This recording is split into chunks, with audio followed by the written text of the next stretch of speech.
Strength is the mother quality of all the other qualities. Without a foundation of strength, you cannot build anything. In marathon running, it's been proven that putting athletes on a heavy, low repetition strength regimen, it makes them race faster. The pull-ups are one of the best general strength exercises.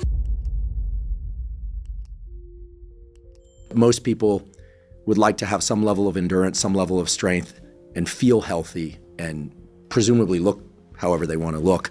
But let's set aesthetics aside for the moment. How do you think about this thing we call fitness? Well, first of all, Andrew, strength is the mother quality of all the other qualities. Without a foundation of strength, you cannot build anything. So any athletic event requires a base of strength. Of course, that shot putter is going to need much more strength than triathlon athlete, but they all need strength. Speaking of which, in triathlon, in marathon running, in distance, in cycling, it's been proven that putting athletes on a heavy, low repetition strength regimen, the kind that doesn't really add muscle but just makes you stronger neurologically, and it makes them race faster. So once you're stronger, everything becomes easier. How much stronger you need to get, that will vary. In the Soviet Union, they had something called the model athlete. So they figured out that for every particular event, your odds of succeeding are going to be much higher if you're able to, squat this much or bench this much and jump this high and so on and so forth. And this is easy enough to find these numbers for your individual sport and talk to various coaches. For people who are not competitive athletes, who just want to enjoy life, you just need to think about having a reserve of strength for whatever it is that you might do. So look at some PT standards in, let's say, in the military or in law enforcement and possibly apply them to yourself. As long as you're mobile, as long as you're symmetrical, and those are the things you have to address first, you need to look into work of Greg Cook, for example, then strength has to be your priority. Once you have reached a certain level of strength that's appropriate for your sport or appropriate for your lifestyle, at that point you can just maintain it and focus on other qualities. What movements do you believe, if they exist, all people should include in their weekly routine, someplace, when thinking about how to develop, perhaps maintain, but for most people it's going to be the goal of still achieving some strength? Okay. Strength increase, excuse me. I think there has to be a very low quantity of exercises, just very few exercises you want to focus on. And I'm going to give you some options to choose from. Mm-hmm. So what we try to do at Strong First in my company, my School of Strength, is we try to provide people with various simple, very low-tech, high-concept ways of addressing, reaching their needs. Because for one reason or another, for this individual, the barbell is the preferred tool. For another, it's the kettlebell or body weight or something else. So I'm not going to say that if you don't do kettlebell swings or barbell squats, you'll never amount to anything. That's just not true. If we are looking at the barbell, I would start out with the narrow sumo deadlift. And the narrow sumo deadlift, so if you look at powerlifters, classic example would be Ed Cohn. That's a narrow stance sumo. I'm not talking about wide sumo. That's a very sport-specific event. And you practice that first. You learn how to hip hinge. It's extremely important to learn how to hip hinge. Again, Stuart stressed that how important it is for your back health and for your longevity. So you learn to do that. Then whether you decide to pursue the deadlift or not, if you decide not to pursue high numbers in the deadlift, maybe it's not appropriate for you, or maybe you like in the coaching, fantastic exercise for everybody is a Zercher squat. So in the Zercher squat, you hold the bar like this in the crooks of your elbows. So it's resting right here.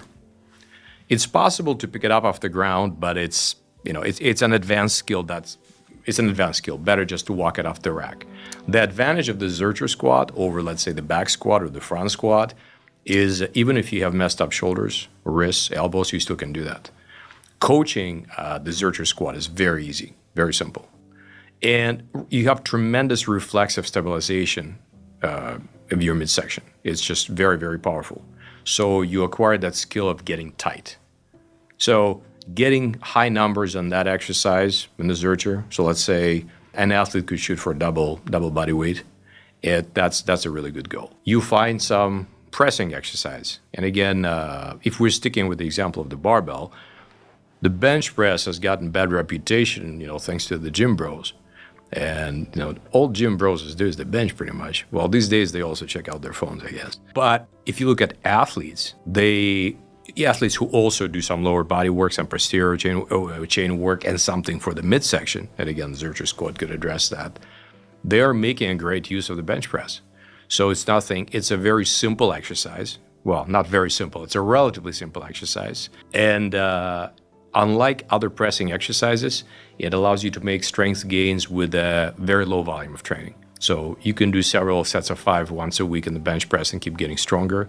Good luck doing that in the overhead press or in the one-arm push-up or something like that. So those are just a couple examples. There are many other examples. You can do snatch grip deadlifts.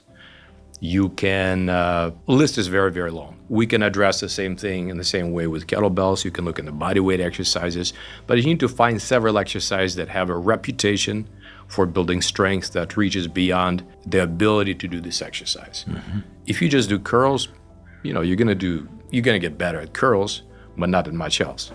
So you find several exercises that you enjoy, that don't hurt you, that you have the equipment available, that you got the proper coaching for, and you pretty much stick with them.